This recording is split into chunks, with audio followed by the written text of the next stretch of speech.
างบ่ได้มา สร้างบ่ได้มาโอ้เพิ่นไปไสน่ะเพิ่นปรับบ้านเอาบ้านเมื่อปรับบ่ได้เมื่อวานตอนบ่ายบ่สิออกมาคือแค่ได้ลงไปกับฝนตกเลยสิบ่ได้ออกมาเดี๋ยวบ้านมาปรับบ่เสียนเลยโดย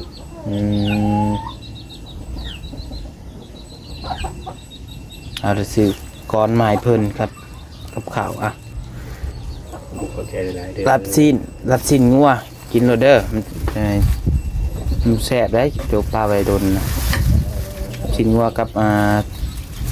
แกงอีหยังก็สั่วไก่บ่ครบบ่เบิ่งดูหาโรงงานคันมันบ่แม่นก็สิไปเปลี่ยนนี่ครบแล้ว2 เดือนแล้วครบแล้วคนละครบเฝ้าก้อนประตูนี่ครบบ่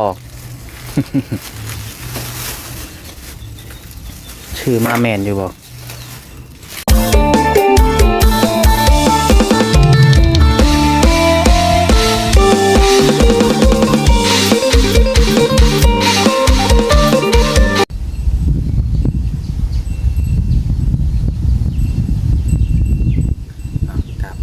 สบ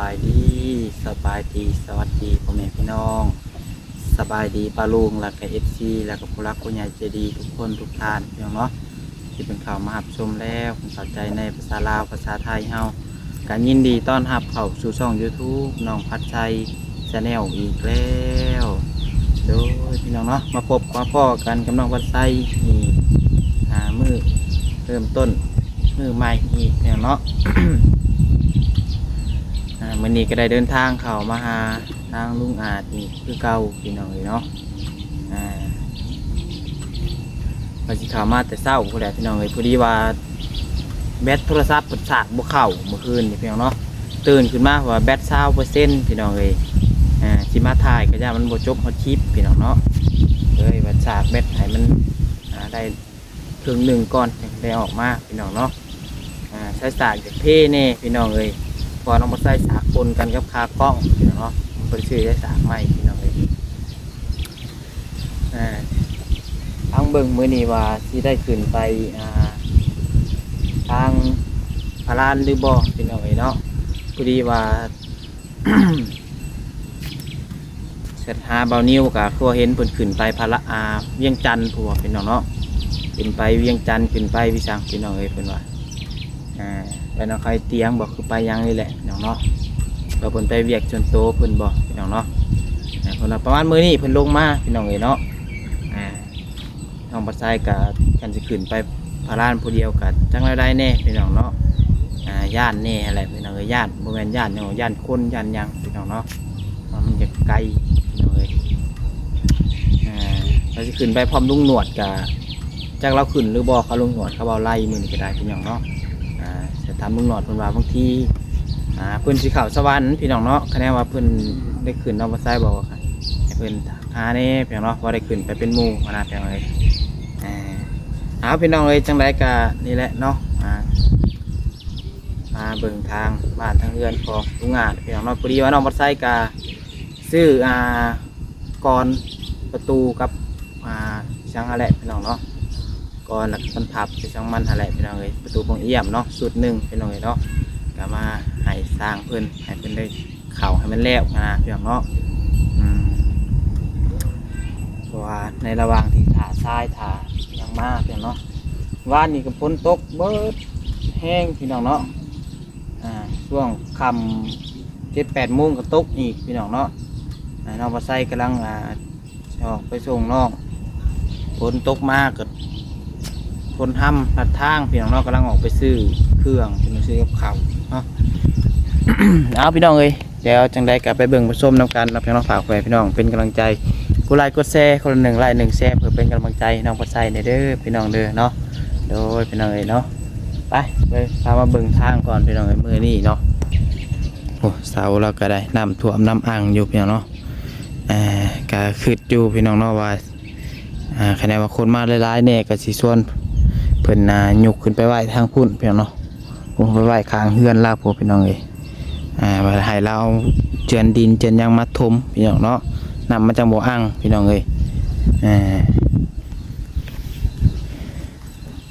คน คนมาหลายๆแบบมือน่ะเนาะลืมพี่น้องเอ้ยมือที่ว่าเขาเบาจิตเบานิว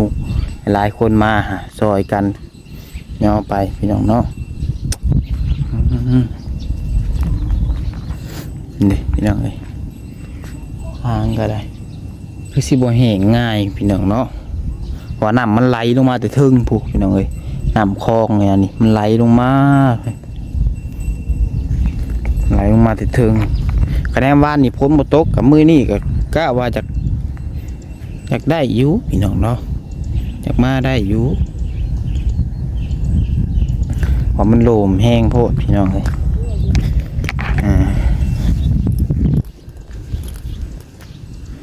โลมแห้งโพดทุกคนเนาะเปื้อนเพิ่นเอาน้ำมาใส่คำนองมาใส่บอกให้เพิ่นเต่งลงให้มันไหลลงไปหลุมผุเลยให้มันแห้งไว้พี่น้องเนาะเอาพี่น้องเอ้ยวันนี้ก็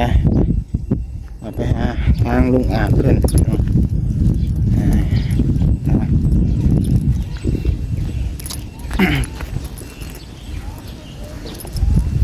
เปิดมาเลยตุ้มเป๊ะ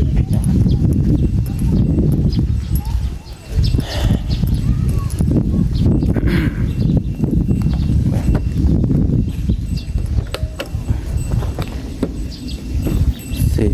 กับเขามาให้ร้านน้ำบอกกินรับซีนกับอย่างแล้วก่อนประตู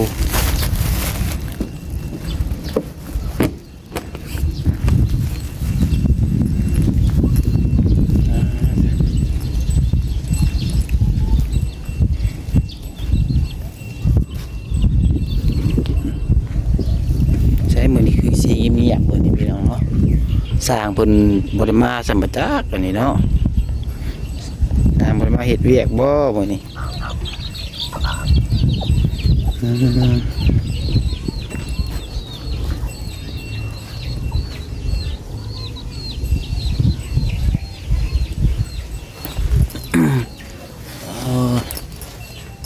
ได้เยอะบ่ เด้อสบายดีลุงอาจเนาะได้คือเงียบแทบมื้อนี้ สร้างบ่ได้มา สร้างบ่ได้มา โอ้เพิ่นไปไสน่ะ เพิ่นปรับบ้าน เอาบ้านเมื่อปรับโอ้ได้เมื่อวาน เออ ตอนบ่ายบ่สิออกมาคือแสดงลงไปกับคนตกคือสิบ่ได้ออกมา เดี๋ยวบ้านมาปรับบ่เสียนเลย โดย อืมเอาล่ะซื้อก้อนไม้เพิ่นครับกับข้าวอ่ะ บุกเข้าใจหลายๆเด้อ รับสิ้นงัวกินโลดเด้อมันแซ่บได้เดี๋ยวปลาไว้ดนนะรับสิ้นงัวกับแกงอิหยังก็สั่วไก่บ่ครบบ่เบิ่งดูหาโรงงานคันมันบ่แม่นก็สิไปเปลี่ยนนี่ ครบแล้ว2 เดือนแล้วครบแล้ว คนละครบเฝ้าก้อนประตูนี่ครบบ่ ชื่อมาแม่นอยู่บ่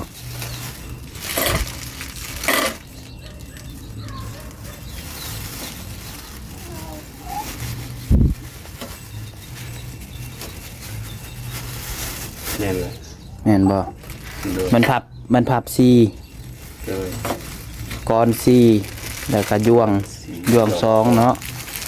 ยวง ขาดอย่างเดียว ขาดหยังบัดนี้ ขาดซับล็อก หึ ซับล็อกซับล็อก อิหยังซับดอก ซับล็อกประตู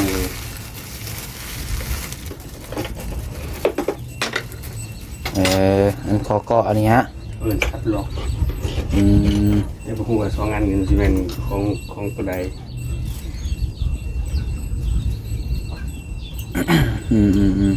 เอาบอกเลยเนาะเดี๋ยวเราไปซื้อให้ เป็นยังไงไปก่อน ใส่ก็ได้บ่ใส่ก็ได้แต่ละเงินหายังบ่ได้ใส่เฮาก็ได้ นี่ สร้างบ่ได้มาติ หมดมา เพิ่นมาแต่เอาบานน่ะบ่ เพิ่นเอาไปถึงบ้านนี่ โอ้รถพระจะเข้ามาเคยเห็นแล้วจริงเลย เพิ่นเขามาเอาเครื่องมือเอาสว่าน แต่ว่าเช้านี้เข้ามาเอาเครื่องมือ ได้นี่คนนาบอกว่าใส่หน่อยหนึง แล้วก็เอามือ เลย ยบก็ยังบ่ได้ใส่ซ้ำแล้วซ้ำมื้อนี้เนาะ ยัง เ ว่าเพิ่นเอาบ้านมาปรับเข้าบ้านก่อนเนาะ โดย อืมกินแล้วบ่ข้าวฮะ ยัง ยังบ่ทันกินบ่อยากบ่ เลย อืม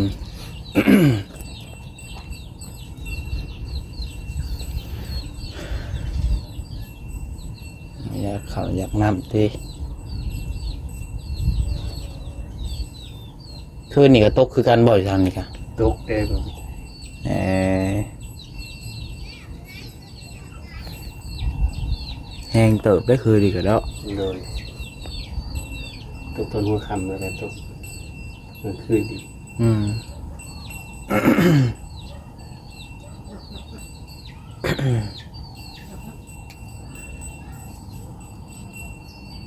บ้านนี่บ่มีคนเข้ามาหาเลยบ่บ้านนี่ บ่มี มีแต่เฮา มีบ่เสียงอะไร เฮาก็บ่ได้เสียง เลย อืม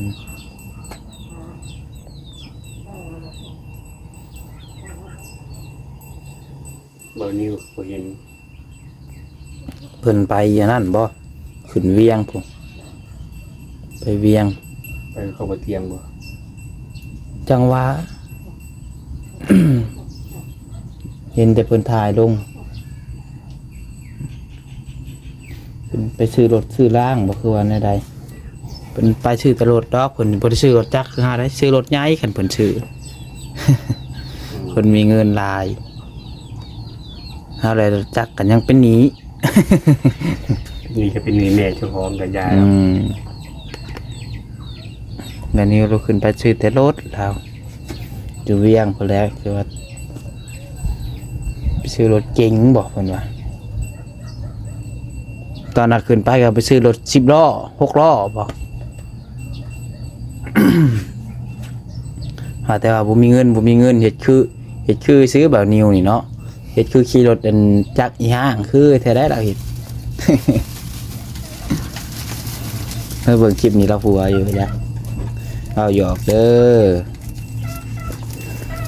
ไปซื้อพานอ้ายบ่พาหมู่พาอ้ายเพิ่นไปซื้อรถบ่คือในรายนี้เลย อืม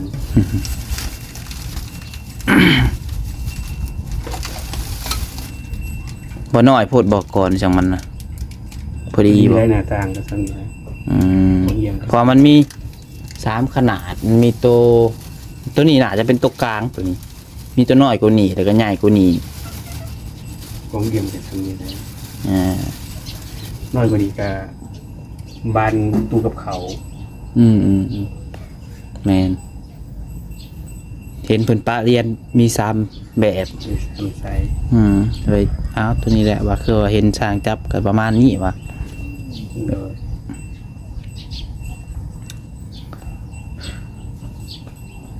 ได้คืนนี้นอนรับคักบ่ คักได้บ่ ฝนตกเนาะ นี่ อืม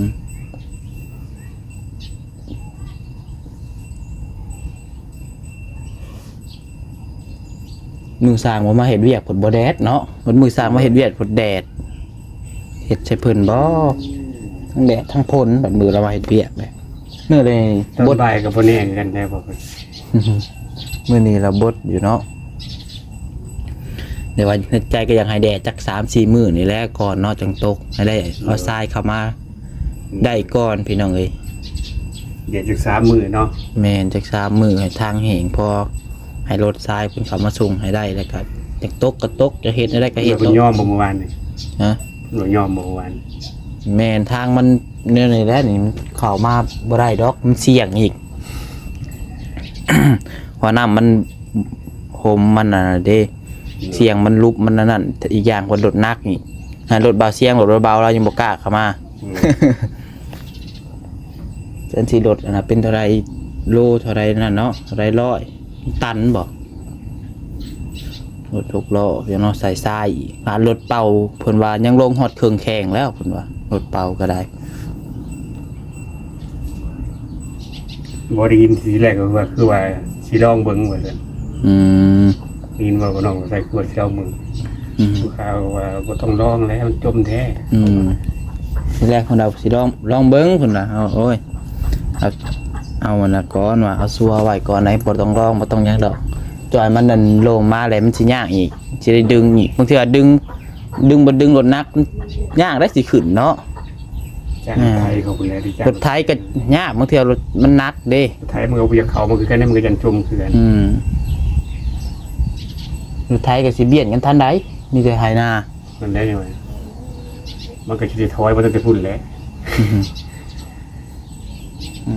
แต่ว่าบอกเพิ่นแล้วคันมันแห้งเลยแล้วสิโทรหาว่ะ ให้มันหยุดก่อนเนาะ แม่นเพิ่นเฮ็ดเวียกงานก่อนพอดีแล้วเพิ่นแล้วนะ อยากยากเห็น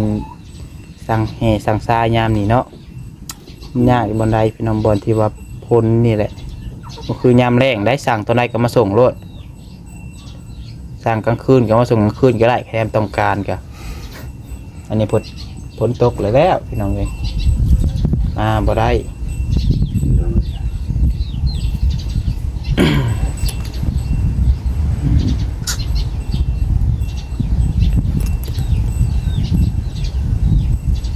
แต่ว่าเขามันก็ในที่นี่ก็ในเดินนี่ก็ชิลมมาชักเลย เดินจากนี่บ่ เลย คันมันแห้งก็คือสิบ่ลมบันไดติคันมันลมก็ถอกนั่นแล้วแหละมันลมก็ถ้ามันเข้ามาบ่ได้ก็เฮ็ดได้ขอแต่ให้มันมาฮอดเดินเจ้านี่แหละพ่อนะ แต่ว่าจักเพิ่นสิเข้ามาได้หรือบ่แล้วยันคาหัวไปจักเผื่อมันตีโค้งนี่อย่ามันตกคลองหารถเบานิ้วยังนั่นเลย ลองเบิ่งเนาะบ่ได้ก็มางหัวเราออกก่อน ดีแล้วเรามาแล้วหายเนาะ ให้พวกเป็นเลยจะเป็นนี่ กันทองมันจะเกาะมันใดบอนเก่าบ่ เขาซึ่งนู่นสิได้ ขึ้นโน่นพี่เพราะว่าตัวนั้นเสียวใหม่ออกเลยก็เสียวเสาปูนออกเพิ่นเฮ็ดที่แล้วแล้วก็สีว่านเพิ่นเอาเสาปูนออกแล้วก็สีโคนปูนลงมาใส่ วางแผนไว้เรียบร้อยเนาะ เลย คือว่าเพิ่นบ่แล้วกับสีแรงๆเก่าเพิ่นแล้วเวียกแล้วงานเนี่ยก็หาเพิ่นหาช่วยกันนี่แหละนี่ย่อเสาออกมัดพี่คือว่ามือถ่าเขาเว้าน้องบอกกันนิ้วมาหลายคนช่วยกันย่อมาไว้ คือ พี่ สิบ่ครบสุดต่อไปนี้คือสิหาเวลายากเลยเชื่อจะมาครบสุดคือแต่เก่า บ่ครบก็หาสร้างหาเพิ่นนี่แหละจอยสร้างแล้วเวียกแห้งยากเด้จังหน่อยแต่ลุงอาจเฮาก็เข้ามาก็ดนๆแล้วเข้ามาบัดนี้มาเข้ามาทุกมื้อแล้วพี่น้องเนาะ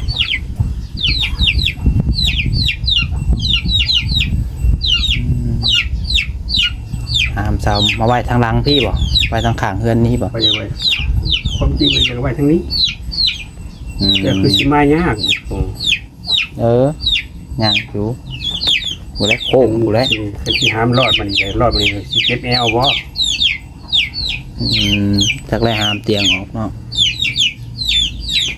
รอดมาผุดก้มนักอีก เลย สียันบ่ได้อีกก้มผุดยอนัก อันนี้ก็สิเอาไว้พุ่นแหละไปทั้งมือเลย ในหันจะขึ้นไว้โน่นนี่ก็ได้เลยนะนี่คือว่าขางแจนี่ มาแล้วมันก็ขวางทางขวางไปแจ้ที่แล้วไม่ได้6 คนนะพอดีนะบ่นักคัน4 คนนักไป กลางซองเนาะ โดย กลางซองหน้าซองหลังซอง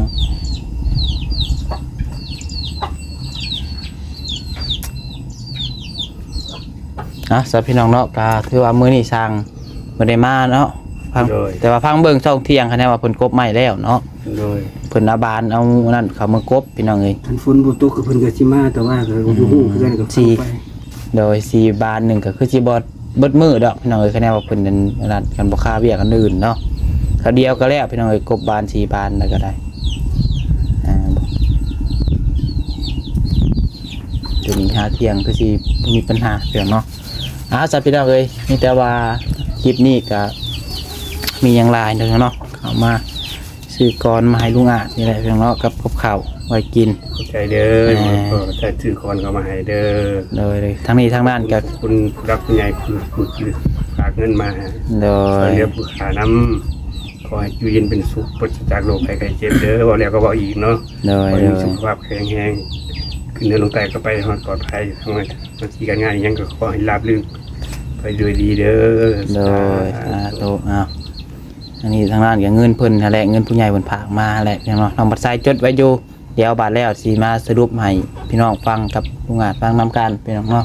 ว่าเบิดเท่าใดบัดไซเพิ่นมาส่งก่อนได้คันเรือเท่าใดแหละก็สิไปตื่มใส่มาชระหั่นแหละเนาะป่านนี้พี่น้องเอ้ยกลับก่อนเด้อลุงอาจเด้อจะออกไปผู้ใดกินข้าวกินน้ำเลยไปเวียกต่อก่อนป่านนี้พี่น้องเอ้ยปึ๊บไปโอ้ยพาเราเพื่อนนิดหนึ่งก็ยังคือเก้าเขาแหละเพียงเนาะว่านี่ก็ถ่ายพี่น้องเบิ่งกันทางพวกหลังคากับเพิ่นใส่นั่นก็ยังบ่ใส่ทานได้ใส่ลบซ้ำเพียงเนาะพาเราพายามเบิ่งนิดหนึ่ง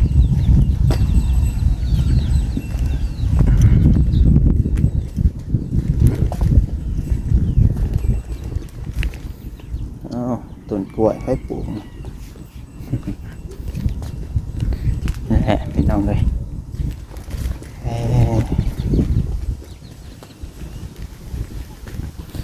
เป็นสีขาวบาน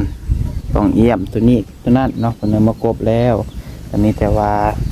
ครบแล้วประมาณตอนเที่ยงบอกตัวมือแรกมืออื่นกับแล้วเพื่อนสำหรับคันเพื่อนบอกคาเบียเพื่อนก็คือสีขาวมาเลยดอกเพื่อนแกงอยากให้เลี้ยวไว้ว่าอยู่ทางสร้างงาวไปได้เนาะเพราะมันจะเห็ดเวียกยากช่วงหน้าฝนพี่น้องเนาะเอาโอเคพี่น้องสำหรับคลิปนี้เนาะก็คือประมาณนี้แหละเนาะน้องบัดไซก็จะได้ขอตัวลาไปพี่น้องไปก่อนเนาะถ้าหากว่ามีผู้รักผู้ใหญ่ใจบุญทันใดอยากซอยเรือซื้อสมทบเนาะพี่น้องสมทบทุนซื้อไมเซล่าพี่น้องตอนนี้ก็ยังขาดอยู่ไมเซล่าเนาะอีก2 ตับพี่น้องกันเป็นเงินกับประมาณ1,000 กว่าบาทนี่แหละพี่น้องกับบอลายบันไดพี่น้องสำหรับคนที่เพิ่นมีพี่น้องเนาะคนที่เพิ่นมีกับบอลายบันไดพี่น้องเนาะกับชื่อกินกับมือหนึ่งกับยังเบิดกูหันแล้วพี่น้องบางมือเนาะประมาณพอตับหนึ่งน้องพัดไส้ทามแล้วพี่น้องกับประมาณ600เกือบ700 บาทนี่แหละพี่น้องแต่ว่าไปต่อเอาก็คือประมาณ650นี่ประจักพี่น้องเนาะก็600 บาทประจักแต่ว่าเอา2 ตับหนึ่งบริเอาลายกับจานพุ่นบรุษพี่น้องเนาะรวมๆแล้วก็ประมาณ700นี่แหละพี่น้องต่อตับนี่เนาะพี่น้องโอเคสำหรับคลิปนี้ก็ได้ผิดพลาดประการใดก็ต้องขอโทษขออภัยนำในไลน์ขอบคุณFC ทุกคนกับเราคุณใหญ่ที่เข้ามาชมคลิปน้องบัดไซและเป็นกำลังใจให้พี่น้องเนาะขอให้ทุกคนอยู่ดีมีแห้งสุขภาพร่างกายแข็งแรงอยู่เย็นเป็นสุขกายสบายใจร่ำรวยเพื่อสุขคนเนาะพี่น้องเนาะโดยสุดท้ายนี้ขอกล่าวคำว่าสบายดี